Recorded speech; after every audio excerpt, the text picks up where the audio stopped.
Sa viral video na uploaded online, maririnig ang hagulhol ng ilang bata at kababaihan sa pampang ng Maples River, Aguilar, Pangasinan, pasado alas 3 ng hapon noong Lunes, April 20.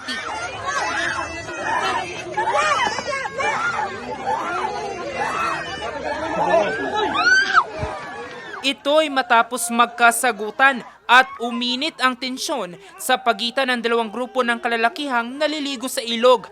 Pagkaahon nila, nagrambulan na ang dalawang grupo.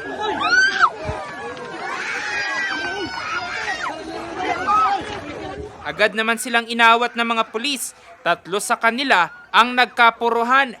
Ayon sa PNP, nagugat daw ito sa hindi pagkakaintindihan ng dalawang panig. So itong isang grupo ay allegedly kapag naliligo sila yung dalawang bato sa ilalim ng doon sa ilog, pinag-uumpugan nila.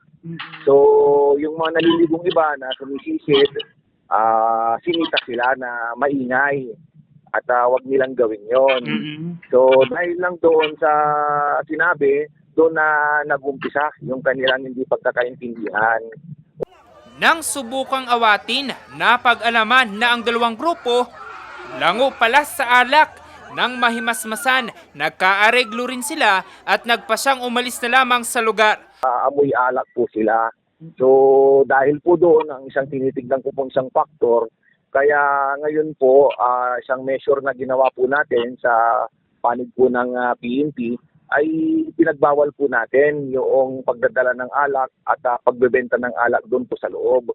Sa ngayon, nag-deploy na ang Aguilar Municipal Police Station ng 4 na pulis at force multiplier sa lugar para mabantayan ang seguridad at kaayusan sa lugar, lalo pat dagsa ang mga naliligo sa ilog ngayong mainit ang panahon.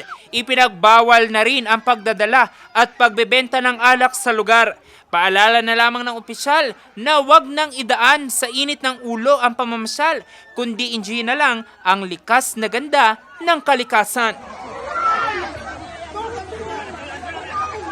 Jose Robert Inventor, RNG News.